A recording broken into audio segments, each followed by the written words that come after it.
Hello everyone. इस video में हम वेक्टर के एडिशन के कुछ लॉज के बारे में पढ़ेंगे। पहला है triangle law of vector addition, दूसरा है parallelogram law of vector addition. ये काफ़ी इंपॉर्टेंट लॉज होते हैं वेक्टर्स को ऐड करने के लिए।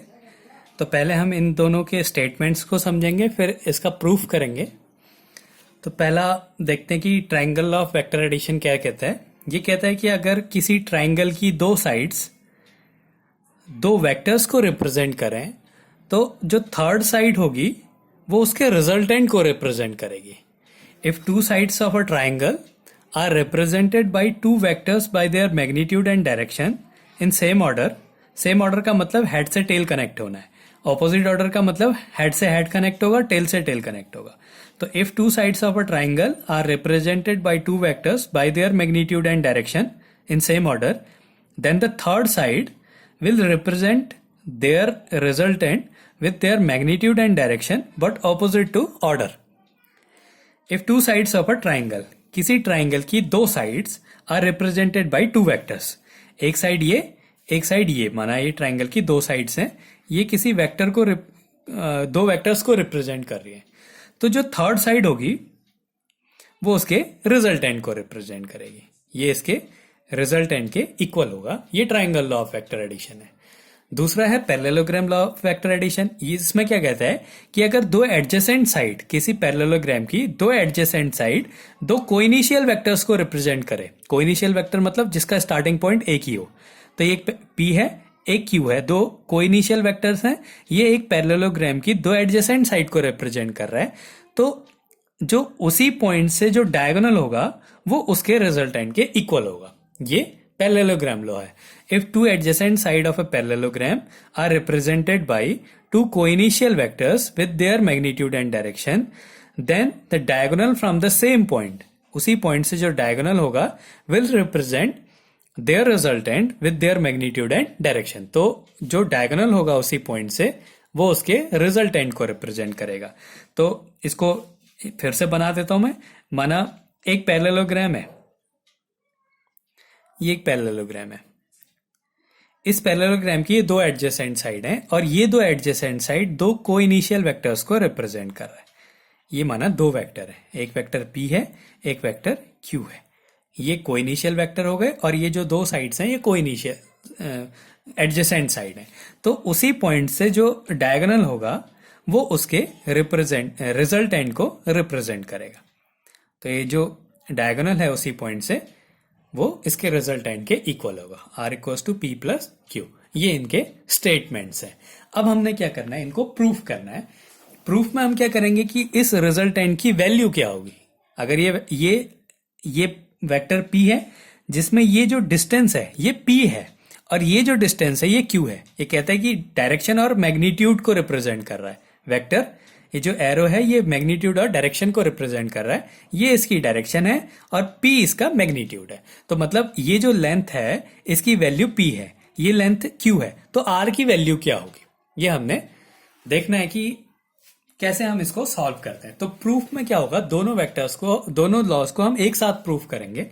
तो इसके लिए हम पहले इनको बना लेते हैं, ट्रायंगल लॉ और पैरेललोग्राम लॉ को, के जो डायग्राम से उनको बनाते हैं। ये एक वेक्टर है, इसमें ट्रायंगल लॉ में एक वेक्टर, ये दूसरा वेक्टर, ये दो वेक्टर है। ये वेक्टर P है और ये वेक्टर Q है और ये इसका रिजल्टेंट है। ये इसका रिजल्टेंट है R। हमने इस रिजल्टेंट का मैग्नीट्यूड निकालना है कि इसका मैग्नीट्यूड क्या होगा। और ऐसे ही पैरेललोग्राम में, एक पैरेललोग्राम की दो साइड्स हैं, एक साइड ये हो गई और दूसरी साइड ये हो गई। ये एक वेक्टर को रिप्रेजेंट कर रही है, माना ये वेक्टर P है, ये वेक्टर Q है और ये एक पैरेललोग्राम है पूरा और ये इसका डायगोनल है जो कि रिजल्टेंट को रिप्रेजेंट करता है। हमने इस रिजल्टेंट का मैग्नीट्यूड निकालना है कि क्या इसका मैग्नीट्यूड होगा। तो अब हम इसमें थोड़ा सा कंस्ट्रक्शन करते हैं। इसको आगे बढ़ाया और इस पॉइंट से इस पे एक परपेंडिकुलर ड्रॉ करा। माना ये पॉइंट A है, ये B है, ये C है, ये D है। ऐसे ही ये पॉइंट A है, इसमें भी क्या करा, इस वेक्टर को आगे बढ़ाया और यहां से इस पे एक परपेंडिकुलर ड्रॉ करा। ये A पॉइंट हो गया, ये B पॉइंट हो गया, ये C पॉइंट, ये डी पॉइंट और ये ई पॉइंट हो गया हमारा। अब जो P, ये P की डायरेक्शन है, ये Q है, जो इनके बीच में एंगल है दोनों वेक्टर्स में, माना ये थीटा है। तो ये एक वेक्टर ये इसके पैरेलल है, तो मतलब ये और ये दोनों वेक्टर की डायरेक्शन सेम है, तो ये एंगल दोनों वेक्टर्स के एंगल बीच का जो एंगल है वो थीटा है। और जो रिजल्टेंट है वो P से माना अल्फा एंगल बना रहा है, ये रिजल्टेंट है P से अल्फा एंगल बना रहा है। तो दोनों के दोनों जो डायग्राम है ये लगभग एक जैसे ही डायग्राम है, लगभग नहीं पूरे एक जैसे डायग्राम है। ये ए बी सी, ये पी वेक्टर अल्फा, ये रिजल्टेंट, ये क्यू के इक्वल होगा, ये वाली जो लाइन है ये क्यू के इक्वल होगी। क्यू वेक्टर नहीं है, ये क्यू का मैग्नीट्यूड है, तो ये अगर क्यू है तो ये भी क्यू होगी। अब हमने क्या करना है, ये जो ट्राइंगल है right angle triangle D B C, right angle triangle D B C में ले रहे दोनों में। एक ही प्रूफ है, स्टेटमेंट अलग अलग है, डायग्राम अलग अलग है, लेकिन प्रूफ एक ही है दोनों का। यहां पे हम प्रूफ कर रहे हैं इसको। तो यहां पे भी triangle right angle triangle D B C लेते हैं। तो इसमें हम कॉस थीटा अगर लगाएं तो कॉस थीटा इक्वल्स टू क्या होता है, बेस अपॉन हाइपोटेनियस। बेस की वैल्यू है बी सी, हाइपोटेनियस क्या है B D, base B C hypotenuse B D. तो अगर हम यहां से कॉस थीटा की वैल्यू निकालें तो क्या आएगी, बी सी की वैल्यू निकालें तो बी सी इक्वल्स टू हो जाएगा बी डी कॉस थीटा।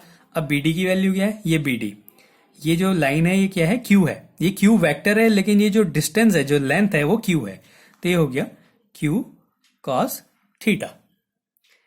ऐसे ही हम दूसरे को भी सॉल्व करेंगे। साइन थीटा अगर हम इसमें लगाएं तो साइन थीटा इक्वल्स टू क्या होता है, परपेंडिकुलर अपॉन हाइपोटेनियस। परपेंडिकुलर क्या है डी सी, अपॉन हाइपोटेनियस क्या है बी डी, तो परपेंडिकुलर हो गया C D upon B D. तो यहां से अगर हम सी डी की वैल्यू निकालें, सी डी इक्वल्स टू क्या हो जाएगा बी डी साइन थीटा। अब बी डी की वैल्यू क्या है क्यू, बी डी की वैल्यू क्या है क्यू, तो ये हो जाएगा हमारा क्यू साइन थीटा। ये आ गई हमारी सी डी की वैल्यू। अब हमने क्या करना है, ये जो बड़ा ट्राइंगल है यहां पे लिख देता हूं मैं कि बी सी की वैल्यू क्या थी, ये वाला जो है ये क्यू कॉस थीटा हो गया, ये वाली जो लेंथ है ये हो गई क्यू कॉस थीटा, और ये वाली जो लेंथ है ये हो गई क्यू साइन थीटा के इक्वल। तो ये जो है इनकी वैल्यूज हमें पता चल गई कि बी सी क्या है और सी डी क्या है। अब हम ये बड़ा वाला ट्राइंगल लेंगे ए सी डी, फिर से हमने ट्राइंगल लिया right angle triangle A C D, A C D, और इसमें पाइथागोरस थ्योरम लगाते हैं। पाइथागोरस थ्योरम क्या कहती है कि जो सबसे बड़ी साइड का स्क्वायर होगा वो दो साइड्स के स्क्वायर के सम के इक्वल होगा। तो पाइथागोरस थ्योरम से क्या हो गया, A D square equals to A C square plus C D square, A D square equals to A C square plus C D square, A D square equals to A C square plus C D square हो गया। अब इसको हम ए सी को क्या लिख सकते हैं, A C equals to A B plus B C, A C equals to A B plus B C. तो ये लिख दिया हमने A B plus B C का whole square equals AB plus C D square. इसको square को solve कर देते हैं, A B square plus B C square plus two A B B C AB plus C D square. अब ए D square क्या है are, ये magnitude है इसका आर, तो R square equals to A B की वैल्यू क्या है पी है, P square plus B C की वैल्यू क्या है Q cos theta, B C की value Q cos theta, square करेंगे Q square cos square theta plus two A B की वैल्यू पी और बी सी की वैल्यू क्यू कॉस थीटा और plus C D square की value क्या है, C D की value Q sine theta, square करेंगे तो Q square sine square theta हो गया, तो ये हो गया Q square sine square theta.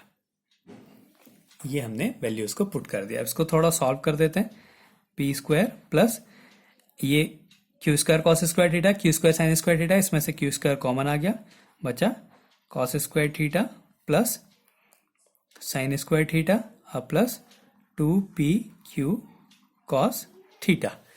तो ये इसकी वैल्यू 1 हो गई, तो आर स्क्वायर की वैल्यू आ गई P square plus Q square plus 2pq cos theta.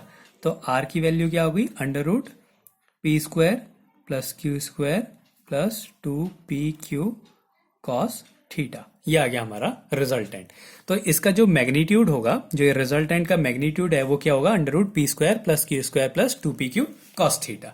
यहाँ पे कुछ कंडीशंस भी बन सकती हैं कि अगर इनके बीच का एंगल 0 है, मतलब एक वेक्टर, ये वेक्टर p है, अगर थीटा इक्वल्स टू 0 डिग्री है, मतलब ये वेक्टर p है और जो q वेक्टर थीटा एंगल बना रहा था वो 0 एंगल बना रहा, मतलब पैरेलल है दोनों, मतलब एक ही लाइन पे है। तो ये q है, तो अब क्या हो गया, cos 0 हो गया यहाँ पे। तो हम क्या करेंगे, r की वैल्यू क्या हो जाएगी, अंडर रूट, यहाँ इस केस में क्या है, जो थीटा है, ये जो थीटा है इन दोनों के बीच का एंगल, ये 0 हो गया। अगर ये लाइन नीचे आ जाएगी तो ये 0 हो जाएगा। अगर थीटा की वैल्यू 0 है तो क्या होगा, ये हो गया p square plus Q square plus 2pq cos 0 की वैल्यू 1, तो ये 2pq हो गया। A square plus b square plus 2ab, तो मतलब a प्लस बी का होल स्क्वायर हो गया। तो ये हो गया p square, p plus q का होल स्क्वायर, स्क्वायर रूट ये कैंसिल हो गया, तो बचा क्या, p प्लस क्यू। तो रिजल्टेंट क्या होगा, उसको सीधे सीधे हमने ऐड कर देना है। अगर 90 डिग्री होते हैं दोनों, ये वेक्टर p और ये वेक्टर q, जो ये q है ये 90 डिग्री पे है। अब यहाँ पे जो थीटा है वो 90 डिग्री है, तो क्या हो जाएगा, r इक्वल्स टू क्या हो जाएगा, under root P square plus Q square plus cos 90 की वैल्यू 0 हो गई, तो ये इसका रिजल्टेंट आ जाएगा, P square plus Q square, ये रिजल्टेंट हो गया। ऐसे अगर उल्टा है, एक दूसरे के ऑपोजिट है, एक वेक्टर ऐसे है दूसरा वेक्टर ऐसे है, उसका मतलब ये वाला जो वेक्टर है ये पीछे को है, ऐसे वापस चला गया, इस केस में 180 डिग्री का एंगल बन गया थीटा। तो यहाँ पे क्या आ जाएगा, 180 की वैल्यू माइनस हो जाती है, cos 180 degree equals to minus हो जाएगा, वहां पे -1 हो जाती है उसकी वैल्यू। तो ये हो जाएगा P square plus Q square minus 2pq हो जाएगा, जैसे यहाँ पे प्लस था वहां पे माइनस हो जाएगा। तो r की वैल्यू आ गई P square plus Q square minus 2pq, तो ये हो जाएगा a माइनस बी का होल स्क्वायर। तो r की वैल्यू आ जाएगी p minus Q, whole square होगा, उससे स्क्वायर रूट कट जाएगा, तो ये आ जाएगा। तो मतलब अगर वेक्टर एक डायरेक्शन में है तो रिजल्टेंट जो होता है वो p प्लस क्यू होता है। अगर एक दूसरे के परपेंडिकुलर हैं तो रिजल्टेंट होगा under root P square plus Q square. अगर एक दूसरे के ऑपोजिट है तो रिजल्टेंट क्या होगा, p माइनस क्यू के इक्वल होगा। उनको हमने माइनस कर देना, यहाँ पे हमने प्लस कर देना, यहाँ पे ऐसे इसको ऐड कर देना है। ये तो था इसका मैग्नीट्यूड क्या है। अब हम देखेंगे कि इसकी डायरेक्शन क्या है, क्योंकि एक वेक्टर क्वांटिटी है, यहाँ पे मैग्नीट्यूड के साथ साथ डायरेक्शन भी होनी चाहिए। तो मैग्नीट्यूड तो हमने निकाल दिया, आर की वैल्यू ये होगी। अब आर क्या एंगल बनाएगा, ये जो अल्फा है ये अल्फा एंगल है कितना, तो अब यही बड़े वाले ट्राइंगल में हम tan अल्फा निकालते हैं। tan alpha equals to tan theta equals to perpendicular upon base होता है। तो परपेंडिकुलर हो गया CD, अब बेस हो गया AC, परपेंडिकुलर CD बेस हो गया AC, तो हो गया CD अपॉन AC। अब CD की वैल्यू क्या है, CD की वैल्यू है